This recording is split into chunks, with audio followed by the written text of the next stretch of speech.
Hello, everybody. Welcome to this We Did It Health event. At We Did It Health, we're working to create a healthy, happy, vegan, and plant based world. We're doing that through building community and offering resources such as today's discussion to help you create relationships where you plant seeds of hopeful curiosity in others. So be sure to subscribe to our YouTube channel. And we also invite you to join our Facebook communities. Check us out also at We Did It Health, so you can connect with others and find support and encouragement with like-minded members. My name is Mariquita Solis, and I'm super excited to welcome author of Food is Climate and America Goes Vegan, Glen Merzer, to today's program. And everybody that's watching, please give StreamYard permission to use your name, and we want to see your questions and comments. So, welcome, Glen. Thanks for joining us. You always are. You have so much information that we need to hear. Thank you, Mariquita. It's good to be with you. So, I'll give a talk now about why animal agriculture is the leading cause of our climate emergency and why we don't hear enough about it. And having written the book Food is Climate, and I'm not a Scientologist, I'm not a scientist or a climatologist or a Scientologist. Um, uh, it it shows how really easy this is to figure out. Because if I could figure it out, anybody can. Now, I got an email yesterday from a newsletter sent out by my friend Dr. Silas Rao, and the newsletter is from his organization, climatehealers.org. And I advise everyone to please check out climatehealers.org and sign up for their newsletter. Silas writes some brilliant emails as his newsletter. And yesterday he wrote one about the top 10 mass delusions in modern industrial societies. And he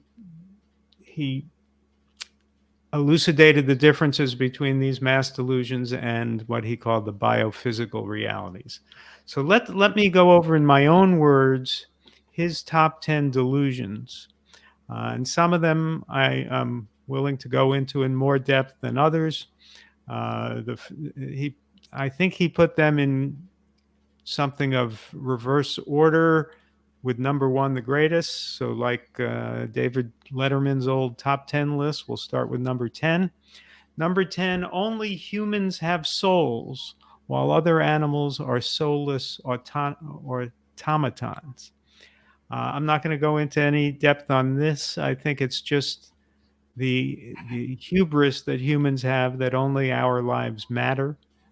And certainly, when you think of animals like elephants that live a long time and have great intelligence and apparently have the ability to call each other by name and mourn, certainly it seems to me that other animals may well have souls.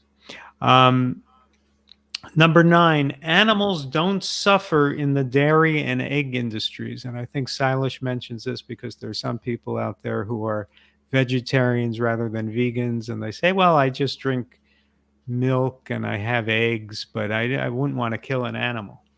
Well, there's an extraordinary amount of cruelty in the dairy and poultry industries.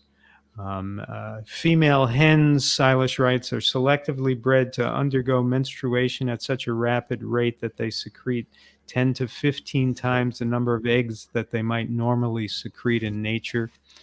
The cows are kept perpetually pregnant, and then their babies are taken from them so that we could have the milk, and they're chained up in little stalls. There's tremendous cruelty. And then, of course, once they're considered spent cows, after they've been bred to give more milk than they naturally would, then they become hamburger. So they're treated just like other cattle. And so if you take the attitude like, well, I'm just drinking milk, I'm not killing the cow, yeah, you're killing the cow. It's all part of that industry. Um, Eighth delusion is that calcium is found only in dairy products. It's just silly when people think they need to drink milk for the calcium. Where do the cows get the calcium? The calcium comes from plants. So the idea that there is any need for any animal food is mistaken. There are no nutrients in animal foods that you can't get, usually in better form and in more appropriate concentrations from plant foods. So calcium is not found only in dairy products.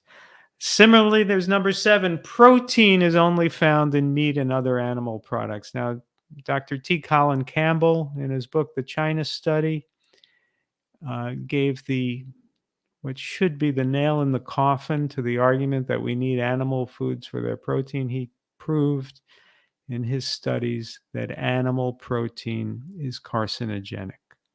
So you don't want to have animal protein, you want to have plant protein. And that is both the nature of the protein. The animal protein is higher in the amino acid methionine, which has been linked to cancer. And also, the animal protein is excessive. You don't want to have excessive protein. In Dr. Campbell's experiments, it was the greater concentration of protein, as well as the fact that it was animal protein rather than plant protein, that led to cancer. So, casein, the protein in milk, is particularly carcinogenic, but all animal protein is carcinogenic. And the fact that it's excessive is not good for your body. Everybody out there who believes in protein as being something that you just need more and more of, please listen to this. Excessive protein is not helpful. The human body cannot store protein. So why in the world would you want to take a lot of protein powders and eat animal foods and fill yourself up with protein? You are just excreting it in your urine, and you are just stressing your kidneys. You cannot store it. There's nothing you can do with it. It's a waste of time to chase protein. Um, Babies need protein. Infants need protein more than we do because they're in their most important growth phase. So they have a tremendous need for protein, infants do. And that is satisfied by mother's milk. You know, nature has taken care of this. Nature has provided mother's milk, which has protein for the infants, and the amount of that protein is about 6% of the calories.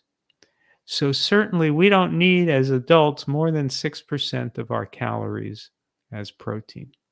So you simply don't need much protein. Look at me, I'm a vegan. I haven't had any animal protein in 30 plus years. I'm fine. I'm not falling down. You don't need so much protein. Forget about it. Don't even think about it. It's nonsense. Okay, number 6. Humans are superior to other animals in terms of intelligence. Well, Seilish makes the point that if dogs were to devise intelligence tests, they might base them on sniffing abilities, on their sense of smell, and then say that they're more intelligent than we are. But I'll go further than that. Just Google short-term memory. Short-term memory tests between humans and chimpanzees. And what they did a test where they took a grid with, I think it was 9 numbers, 1 through 9, but instead of being 1, 2, 3, 4, 5, 6, 7, 8, 9, they arranged it out of order. So imagine if you saw a grid of 9 numbers arranged out of order, 7, 4, 2, 6, 5, and you saw it for a second, and then you're asked, okay, fill in the blanks. Where were those numbers before? You or I would probably be able to remember 2 or 3 or 4 fill in 2 or 3 or 4 boxes in the grid, and then we'd say, we don't know. The chimps remember all 9. They just go boom, boom, boom, boom, boom, boom, boom, boom, boom, and they can do it. So is that the definition of intelligence? Well, it's part of intelligence, isn't it? Short-term memory. They're smarter than we are on that. So, we should view nature with a sense of respect and awe and appreciation of other animals and their unique abilities, and not just assume that we're the only ones who matter. And it's only by assuming that we could do what we've done with the world, which is to destroy it in order to foolishly eat animals. Number 5, the pursuit of happiness necessitates consuming more and more stuff. Well, this is a delusion, of course. I could think from my own life, stuff has never been what's made me happy. The idea of chasing after cars that are have cachet or something, is a foolish way to spend your time. Number 4, some carbon dioxide molecules are emitted more equal than others.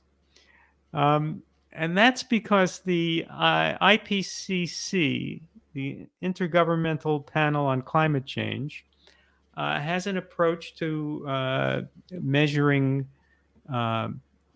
greenhouse gases and the risks to our future from the climate emergency by concerning themselves very deeply with the carbon dioxide emitted by the burning of fossil fuels, and not concerning themselves at all with carbon dioxide and other greenhouse gases emitted by animal agriculture.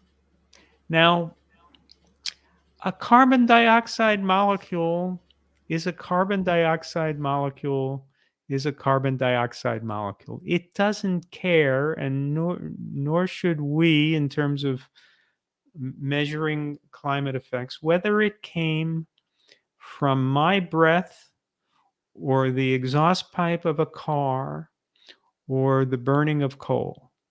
We have to do honest accounting. It's the same darn molecule that traps heat.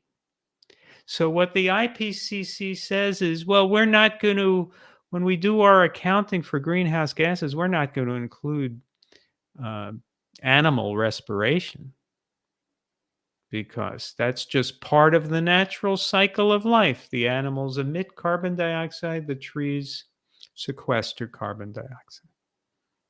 Really? No matter how many trees there are, no matter how many animals there are? We have 25 billion farmed animals, and they're exhaling carbon dioxide. The ruminant animals have a process called enteric fermentation, produces methane, which in reality is 120 times as powerful a greenhouse gas as carbon dioxide. But the IPCC does some interesting accounting, and they try to reduce that to 28 times. I'll get into that later.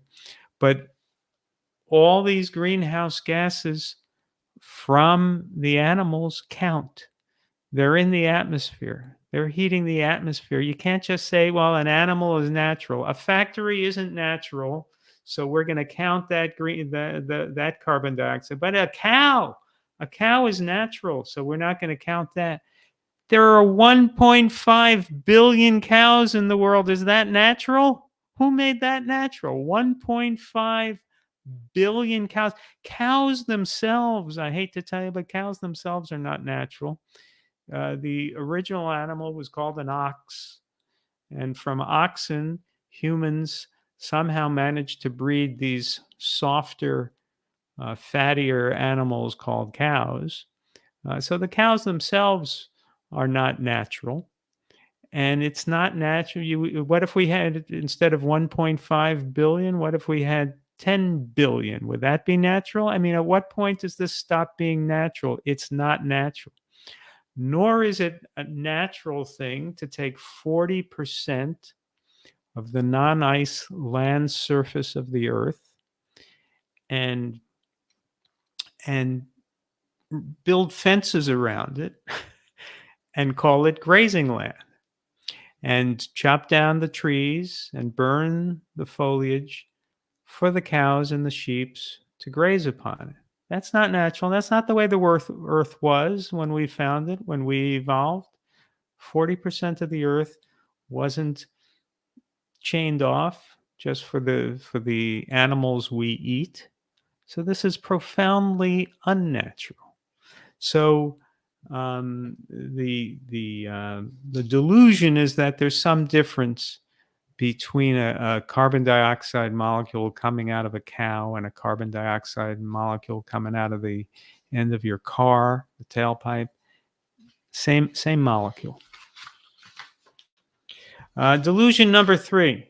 The earth is an infinite source of raw materials for our global industrial civilization and an infinite sink for the waste that it produces. Well, we know that that's a very, very bad delusion. We see the landfills that were overflowing. We have these lagoons of manure throughout the United States near these animal farm operations. People who live downwind of a pig operation or a chicken operation suffer the consequences. We are fouling our streams and rivers with the manure and with the nitrogen runoff from nitrogen fertilizer, which is used to grow the grain to feed to the cows, in an example of mass human delusion and stupidity. Delusion number 2, there is an invisible hand that turns the rank self-interest of individuals into the best interests of society. This is Silas writes, there's a common delusion within capitalist societies that greed somehow turns into social well-being through an invisible hand.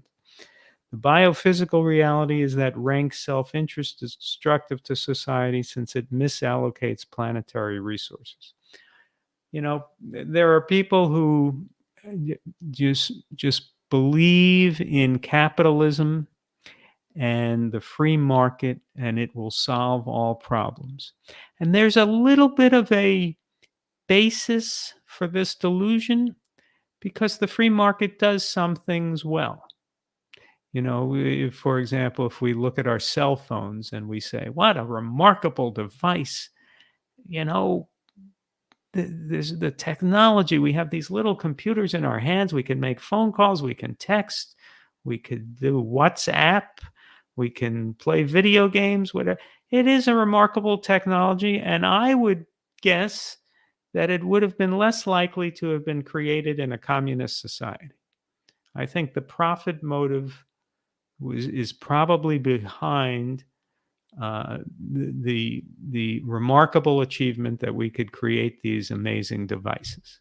So once people see that, the free market can do some things well, they then move on to the delusion that the free market will solve everything. And we just should never have governments. We should never have regulations. We should never think beyond what the free market can do. Well, the free market does some things very, very badly. We have a lot of poverty. Without any rules and regulations, even traffic. How would we would all get in traffic accidents if we didn't have some laws and have some stoplights, and if we didn't have minimum wage and we didn't have worker regulations so that workers aren't exploited. We would have even greater poverty and misery out there. And by the way, the industry that exploits workers the most of all the industries in the United States It's the animal meat packing industry, because what they do is they're employing children. We have child employment regulations in this country. You're not supposed to be employing children, but they break that law regularly. And the way they're able to do it is that we have some, as we all know, many undocumented citizens in the United States. So they take children from Honduras who are 10, 11, 12, 13 years old, struggling to survive, and they sign something that says that they're 18. They show a false ID. And these meatpacking plants are employing 12-year-old children from Honduras to work all-night shifts in dangerous jobs at meatpacking plants, which are the filthiest places in America. And they're cleaning them up overnight, using harsh chemicals to try to clean up the blood and the manure and the filth from these awful industries. And some of them are getting hurt, some of them are getting killed. But who cares about 12-year-old children from Honduras who aren't here legally? So that's their attitude. And we're ruining the lives of children and exploiting children so that people can have meat, which gives them heart attacks. So this is the most exploitative industry in America, and the invisible hand of capitalism will not solve that problem. I'm neither pro or anti-capitalist. I think capitalism does some things well and some things badly. But the idea that you can count on it to overcome all problems is a delusion, obviously. And Silish has as number one, technology will overcome any biophysical limitations on economic growth imposed by a finite planet. He writes, what can we say about this one? The biophysical reality is that billionaires are building spaceships to hightail it out of planet Earth, knowing that this is a delusion. The idea, this faith that we can have unlimited amounts of greenhouse gases in the atmosphere and then somehow come up with a machine that's going to gobble up that carbon dioxide and methane, that's silly. The idea that we could rely on technology to solve problems that technology has caused in part is a delusion. But it isn't technology alone that has, and the burning of fossil fuels that has caused our climate crisis. It's the stupidity of the way we eat. There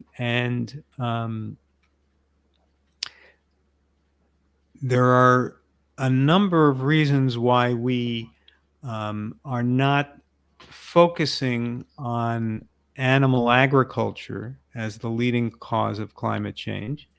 And let me read a few of them to you from my new book, America Goes Vegan.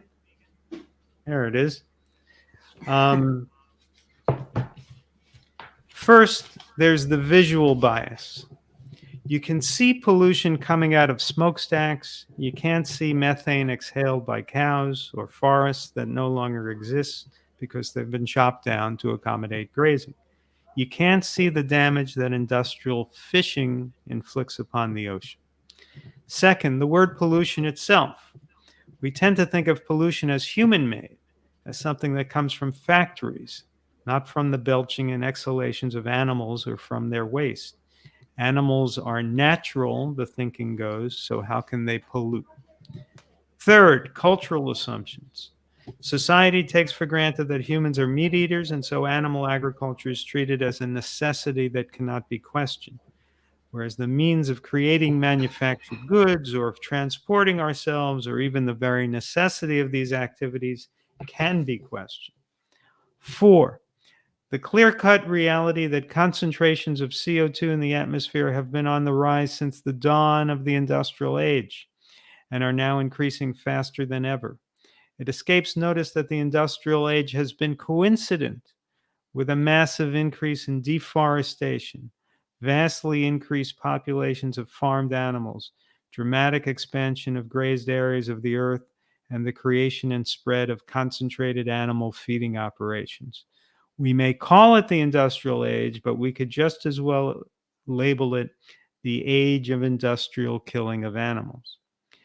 Fifth, the entrepreneurial cover that an emphasis on the contribution of fossil fuel burning brings. Just think of all the millions of green jobs we can create with solar and wind technologies. I want to add to Silish's top 10 delusions 3 more. And one of them is that there's an unlimited number of fish in the sea. People think that, oh, the oceans are so vast, teeming with fish, we can just have thousands of these industrial fishing ships casting mile-wide nets and taking as much life out of the ocean as we want, and it'll be back tomorrow. Well, it won't be. And we're killing whales intentionally or not. We're killing dolphins intentionally. This was a point made in the documentary Seaspiracy, which everybody should see. People don't eat dolphins. I don't know why that is. Maybe dolphins don't taste good, or maybe it's just that they're too cute. I don't know, but people don't eat dolphins. So when they cast these mile-wide nets and then they look to see what's in the net, they often get dolphins. Now, you would think that since there's no market apparently for dolphin meat, that they would then take the dolphins they've trapped and just throw them back in the ocean and let them live. That would seem to be what any sane human being would do. But it isn't what they do. They take out their knives and they slit the throats of the dolphins, and then they throw them back in the sea. Now, why do they do that? They do that because the dolphins are competing with them for the tuna. So this gives you an idea of how depraved this industry is. This is a sick industry, the industrial fishing industry. And we're going to have lifeless oceans before long. The second one that I want to add to Silish's list is the idea that certain animals are food animals while others are not. Where do we come up with this? You know, people just accept the culture they're born into. So we accept, oh, we're going to have chicken tonight for dinner, turkey. We're going to have burgers or steaks, bacon. So we accept the idea that certain animals, cows, pigs, sheep, a little less commonly, chickens and turkeys are food animals, and other animals, certainly not our pets, dogs and cats, but not, for example, crows or eagles or raccoons or squirrels are not animals that most people eat.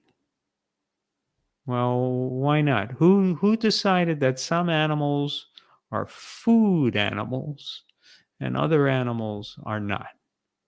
There's no scientific basis for this. I don't know if there's any basis in taste that the more people think that cow tastes better than squirrel, or if it's just the economics of the thing, that it's more economical to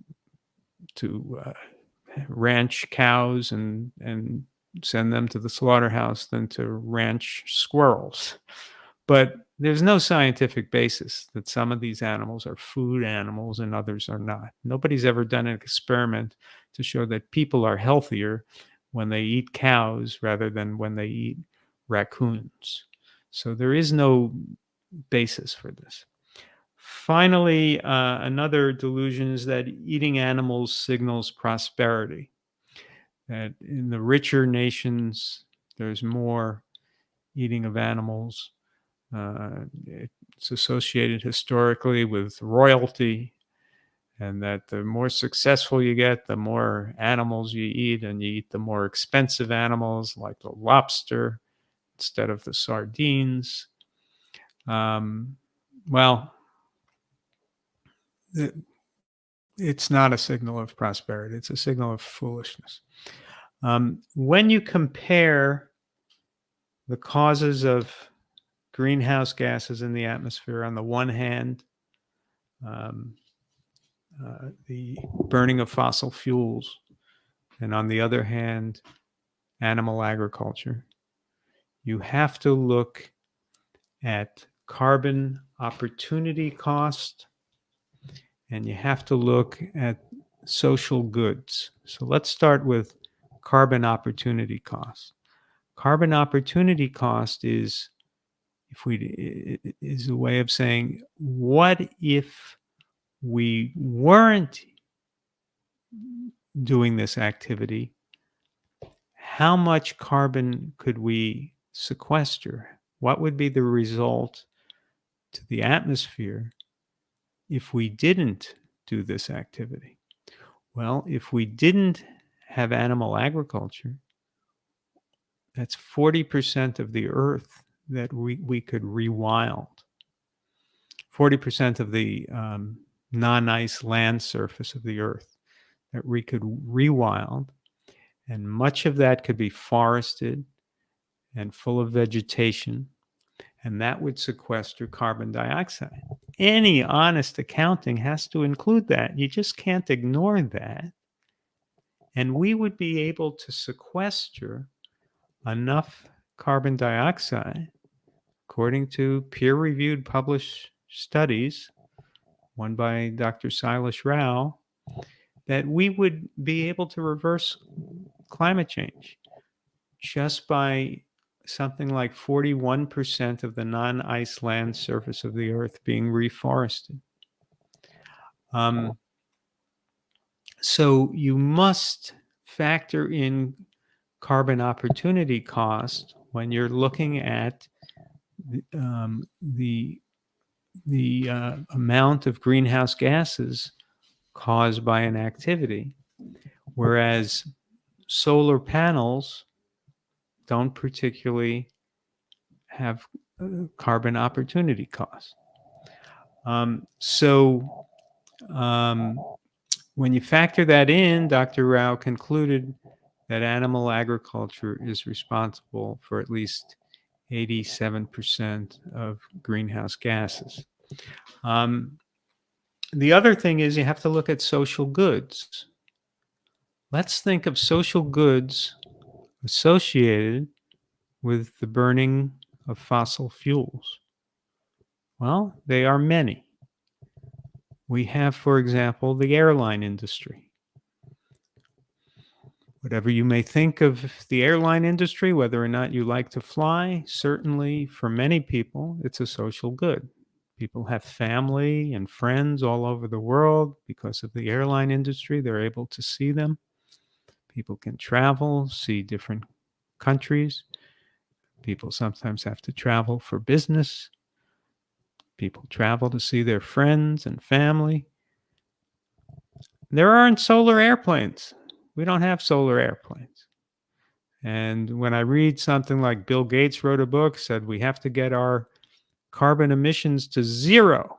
Okay, well, he didn't say let's end the airline industry, and he didn't propose a diagram for how he's going to create solar airplanes. So let's be honest about it. Do you want an airline industry or do you not want an airline industry?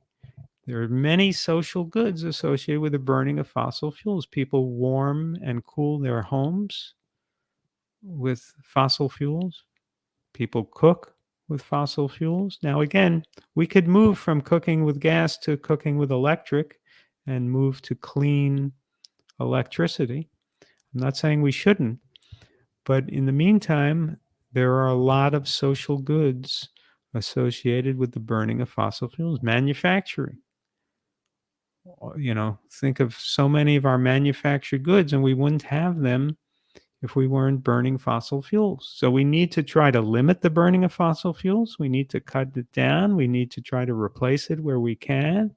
But we have to admit that all of us, everyone in America, relies on it for a lot of social goods.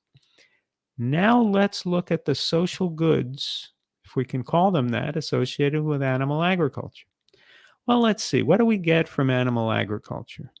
We get less food because we're feeding more food calories in the form of grains to the animals than we're getting back in calories from eating the animals. So it's not really farming, it's not really food, it's less food. It's costing us food, it's producing hunger. So we don't really get food from it, we get less food from it. We're getting cancer from it, we're getting heart disease from it, we're getting diabetes from it, we're getting autoimmune conditions from it, we're getting less health, we're getting worse health, we're getting obesity from it. So it's destroying our health, it's destroying the rivers, destroying the waterways, destroying the oceans, destroying the climate, and destroying the soil. So there are no social goods associated with animal agriculture. It gives us nothing. It only harms us. So when you're trying to weigh, should we emphasize, as we have been trying to do for 30 years, the burning of fossil fuels and just try to cut back the burning of fossil fuels and then we'll be fine? Or should we emphasize animal agriculture? Well, on the one hand, if we cut out all burning of fossil fuels, we really are going to have all kinds of crises in our society. We won't have manufactured goods and transportation and warming and cooling of our homes for a long. We're trying to transition those things, but that would be a rocky thing to do, to try to rule. If we had a rule that starting next week, no more burning of fossil fuels, you could imagine the chaos. We wouldn't survive. What if next week we said, okay, no more eating animals? What would happen? We'd all get healthier. We'd all live longer. We'd stop going to doctors. We'd stop needing so many pharmaceutical drugs. We'd stop having pandemics. Everything would get better. The air would be cleaner. The temperatures would cool. Planet would cool. The forests would come back. Biodiversity would come back. If we just stopped eating animals tomorrow, everything gets better. Everything. There's nothing that doesn't improve, except, the livelihood of butchers, so they could get another job. So there's no social good associated with animal agriculture. None. Zero. It's foolishness. So with that, I'll conclude my talk. I'll take questions and have a discussion with Mariquita, whatever you want. All right. Well, thank you for that. It's very shocking, to hear all this, but it's so true, and we are so accustomed to living this way. I see a lot of great comments. JJ from Vegan Knowledge is here. If you're watching, please subscribe to our channel. And JJ's got a great challenge here. We've got Vegan Pundit here saying, agreeing here that the animals we breed for consumption are hardly part of a natural cycle. I know, and so that's the thing. We're just thinking this is natural, but it's not natural. The factory farms are not natural. And these children, I mean, if it's not the children that are working there, who deserves to work there? No one. It's sickening that this is accepted. It's really sad. And we've got another comment here from Vegan Pundit, a free market, a dubious nation. Notion. Notion. Yes, Notion. You're right. So, Yeah, well, that's true. But You know, there is no real free market. There never has been. There never will be. But I'm just saying there are ideologues who believe in this, and they imagine that the free market solves all. And it's pretty silly. right, and it's far easier to just to change our habitary diets for a start. Amen to that. So I always think about the 40% of the planet that's taken up, almost 40% by animal agriculture. So how much of the oceans have we lost, or how I don't even know what that looks like. I mean, the dead zones. How much of the oceans are dead? And can you talk about that some, please? Well, I don't know the answer to that question, the percentage of the oceans that are dead, but I do know that industrial fishing and animal agriculture are responsible for this. Animal agriculture causes the runoff of the nutrients into the ocean, like nitrogen, and diminishes the oxygen content of the ocean. And then the industrial fishing, um, number one, removes fish and whales, and the excretions of the fish and the whales and the dolphins help feed the phytoplankton populations, and the phytoplankton produce oxygen. So we're destroying the sea forests, which sequester carbon dioxide. We're destroying the phytoplankton.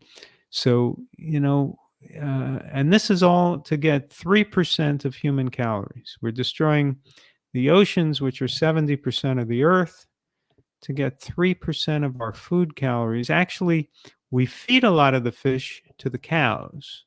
The cows, I think, eat more fish than we do.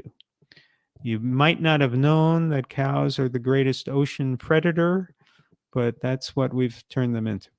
So, the insanity of all this and the idea that the IPCC could claim that any of this is part of a natural cycle is preposterous. Oh yeah, it's going against every part of nature, and no wonder the Earth is she's stepping up, right? No wonder we're hurting. It's terrible. So, I mean, I even went to a festival last week, a wildlife festival, and tried to talk to a couple of organizations who didn't want to hear anything about it. I tried to talk to them about the animal waste that's going into the rivers and the streams and the oceans, and I just was told, well, the human waste is causing problems too. Well, there's a big difference. Uh, and just not being heard by these big organizations is very, it's terrible. What can we do about this with these organizations that don't want to take responsibility or don't want to even hear? And then they're sitting there in their booths, I mean, handing out information. Here's the list of what to do for our climate, and not one thing about animal agriculture. And then just, I don't even know what to say. What would you recommend there? The film Cowspiracy should have shamed the Sierra Club and these other so-called environmental organizations that ignore animal agriculture.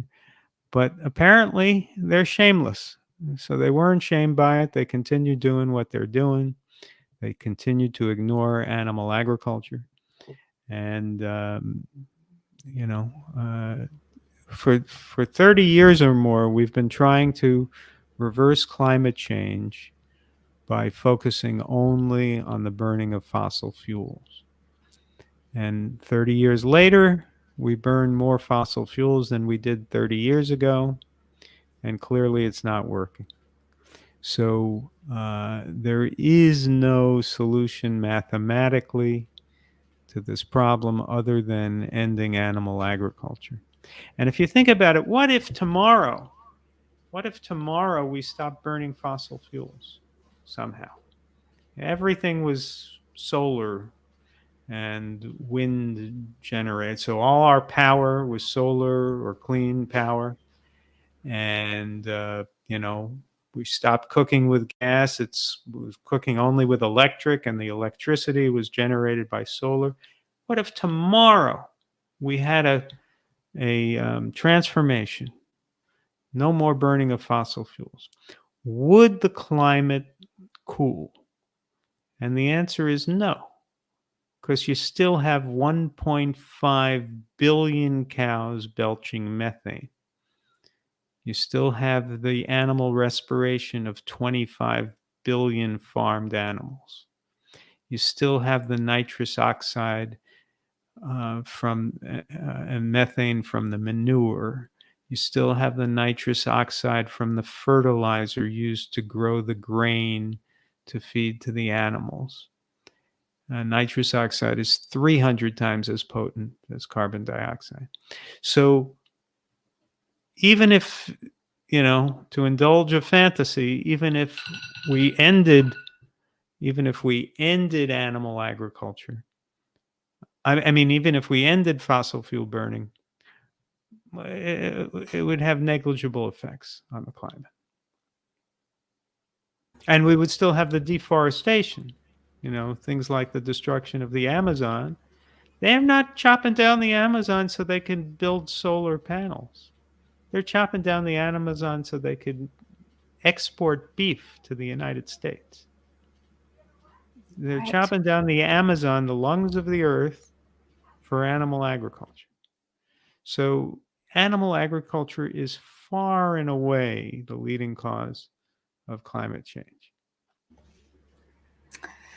Well, you made a good point about that they're not taking into account the animals because it's natural, right? So, Yeah. and so we have a question here. There's a question here from Vegan Pundit. Says, Glenn, do you think it would be more beneficial for people to support vegan environmental lobbyists with their money instead of PETA, Sierra Club, etc.? I'm not exactly sure who the vegan / environmental lobbyists are, who this person is referring to. I do feel that Sierra Club is probably not the best place to give your money, given the fact that they are ignoring animal agriculture. I think the best thing to do is just encourage any way you can everyone to go vegan, to spread the message, to spread the books that have been written on this, to tell people to see the documentaries like Seaspiracy and Cowspiracy and What the Health and Game Changers and the other great document Forks Over Knives, to get the word out that way. I'm just unclear who the vegan environmental lobbyists that this person is referring to. Maybe if he wants to he or she let us know in the chat who he or she is referring to, I'll have a better answer. But I think this is a problem that doesn't get solved unless the grassroots change. We all start to change our eating habits and stop going to these fast food places. And, with our dollars, support farmers who grow real food and, go to the grocery store and get the produce, and go to the farmer's market and get the produce. Well, yeah, I was thinking about that. Who to support? I mean, where should we be supporting, and just to be conscious of where we're buying our food, like you said, the farmers market, right, the local. So I know that you've got to run soon, very soon. We're ending. So can you show us your books, Glenn, and tell us about what Okay. tell us about your books. Well, this is my latest book, America Goes Vegan. I wrote the text, and Tracy Childs wrote the recipes, and Chef AJ wrote the foreword. And it's just a case. I'm making the case from a number of different perspectives for why we need to go plant-based, from a health, environmental, climate, and spiritual perspective. This is Food is Climate, which is my book that supports the case that Dr. Silas Rao makes, that animal agriculture is responsible for at least 87% of greenhouse gases. And I once said to Silas, there are some things you didn't include in your analysis. He didn't, for example, include, though he's not opposed to including it, but he just didn't feel that, I think he felt that once he got up to 87%, he didn't need to go higher, but he didn't include animal respiration. And he didn't include some factors that are very, very hard to quantify, maybe impossible to quantify. Nobody knows how many pasture maintenance fires there are every year. Pasture maintenance fires are set by all grazing operations, usually on an annual basis. Whatever the cows didn't eat, they burn, so that the bushes and trees don't get in the way of the cows. So it accommodates grazing if it's just all grass. So how much carbon dioxide is going into the atmosphere every year from pasture maintenance fires around the world? Now, when you look at this cover, this is a map of part of the world, you see red. Those red are fires, pasture maintenance fires in a satellite image on any given day. And you notice the brown areas of deserts, the Sahara, deserts of the Middle East, the desert in northern India, to the Gobi Desert in China. Look at how it's all almost attached. It's all a vast 6,000-mile stretch of desert. How did that happen? Well, 10,000 years ago, that was the cradle of civilization. That's when animal agriculture began. So you see, that's what we've done to the earth with animal agriculture. And the Sahara used to be the Sahara forest, used to be forested. But people started chopping down trees and bringing sheep and goats and cattle onto the land. So the Sahara Desert there are different theories about the creation of the Sahara Desert, and there's something about the wobble of the Earth's axis that may have been involved. But I guarantee you that it was at very least aggravated by, if not largely caused by, human intervention. So that's what we've done to the earth. And do we want to have the Amazonian desert next? The Amazon desert? So that's what happens when you deforest the world and then you put goats and cattle on it that chew up whatever vegetation is left and expose the bare soil. And then there is my book, Own Your Health.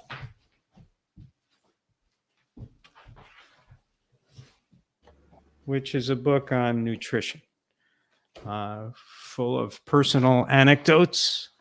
And I like to say that I was trying to write the funniest book ever written on nutrition. And if that sounds like bragging, believe me, that's a low bar. There are not many funny books on nutrition. You're right, they're not. You're right. So he wrote Vegan Lobbyist Group is Agricultural Fairness Alliance. I'm sorry, I'm not familiar with them. I'll have to look them up. Their work is getting changes to the Farm Bill. Okay. Well, I need to learn more about that. So thank you for that. But as far as the Farm Bill goes, we are subsidizing animal agriculture. That's the one thing in America that the Democrats and the Republicans in Congress agree upon. They all want to subsidize animal agriculture. They all want to use your tax dollars to send to ranching operations. That's the one thing they agree on. Chuck Schumer, Ted Cruz, they're in agreement. We should send our tax dollars to the people destroying the climate with cows. So, I wish we could end these subsidies to animal agriculture. Farms, they call them farm subsidies, but they're animal agriculture subsidies. They're not going to people growing organic Brussels sprouts. So I wouldn't oppose farm subsidies if it was going to organic vegetable and fruit growers, but since it all goes to the animal agriculture industry, I oppose it, completely. And we just need to end farm subsidies. That's the simplest way to approach that. End farm subsidies entirely. I thought people believed in the free market. Don't the Republicans believe in the free market? End farm subsidies. Yes, it's very frustrating. You're right. Of all of our tax dollars going to support the industry that we're working against. So, Yeah. my gosh. All right. So, everyone, I want you all to definitely check out Glen's books and yeah, get them. I've read. I haven't read the funny one. Oh, read the funny one. I need to Own read. your health. What's the name of it again? Own Your Health. Own your Okay. health. Yeah. Right. And I need that. I need to own my health. Right. And so, where can people find you, Glen? GlenMerzer.com. That's one N in Glen, Merzer. Wonderful. Well, did you have anything else you Oh, wanted and to also I share? have a YouTube show now. Please subscribe to it's called The Glen Merzer Show on YouTube. I'm trying to get to 2 million subscribers. I'm 1,999,000, several hundred short. So please help by subscribing, clicking to like or whatever you do with videos.